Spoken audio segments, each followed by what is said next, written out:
ये है Mariana trench.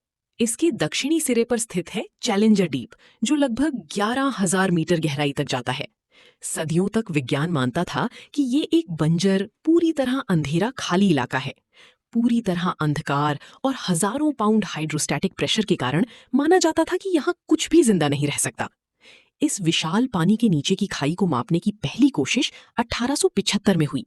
HMS challenger के क्रू ने भारी रस्सियों और वजनदार उपकरणों से गहराई नापी, जिससे पहली बार ट्रेंच के असली आकार का अंदाजा मिला। मानव तकनीक आखिरकार 1960 में समुद्र तल तक पहुंची, जब खोजकर्ता जैक पिकार्ड और डॉन वॉल्श नीचे उतरे। वे ट्रिएस्ट नाम के बैथिस्काफ में गए, जिसे इतनी मोटी सुरक्षा परतों से बनाया गया था कि वो भारी दबाव सह सके। ट्रेंच में उतरना एक बेहद तनाव भरा सफर है। सबमर्सिबल की बाहरी दीवार को इतनी क्रशिंग फोर्स झेलनी पड़ती है कि सामान्य जहाज तुरंत टूट जाए। नीचे पहुंचकर खोजकर्ताओं ने नामुमकिन चीज देखी। उन्होंने कीचड़ में जीवन को हिलते चलते देखा, जिससे साबित हुआ कि धरती के सबसे कठोर माहौल में भी जीवन संभव है। मारियाना ट्रेंच एवोल्यूशन की एक टेस्टिंग लैब है। ये दिखाता है कि नाजुक और सॉफ्ट बॉडी जीव भी उन हालातों में फल फूल सकते हैं जहां टाइटेनियम जैसी धातु अपनी लिमिट्स तक पहुंच जाती है। जहां लोग अबिस में आर्मर्ड मॉन्स्टर्स की कल्पना करते हैं, वहां असली राजा है मारियाना स्नेल फिश।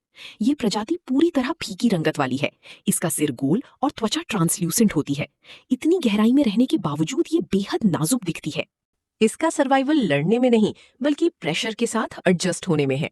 इसके शरीर के सॉफ्ट और फ्लूइड फिल्ड टिश्यूज अंदर और बाहर के दबाव को बराबर कर देते हैं।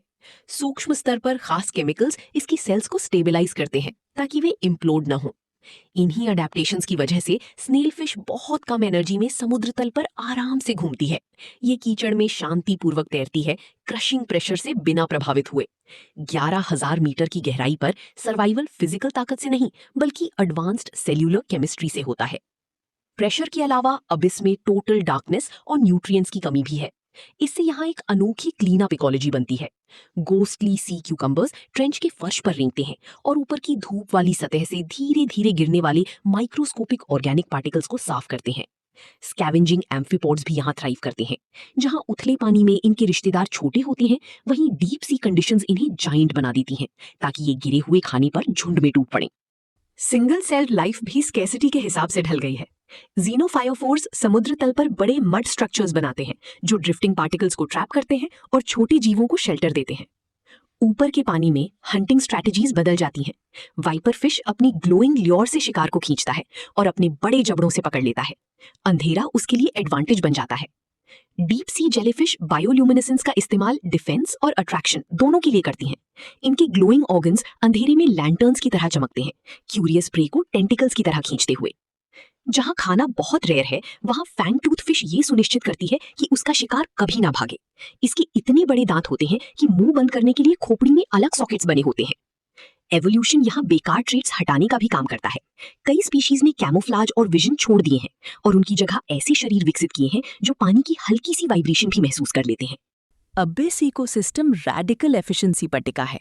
हर स्पीसीज या तो अंधेरे का फायदा उठाती है या ऊपर से गिरने वाले स्क्रैप्स को रिसाइकिल करती है। मॉडर्न एक्सप्लोरेशन अब पुराने बैथिस्कैप से आगे बढ़ चुकी है। आज एडवांस्ड रोबोटिक व्हीकल्स और स्लीक सबमर्सिबल्स इस्तेमाल होते हैं। 2012 में डीप सी चैलेंजर इंसानों को फिर से तल तक ले गया और हाई डेफिनेशन फुटेज रिकॉर्ड की।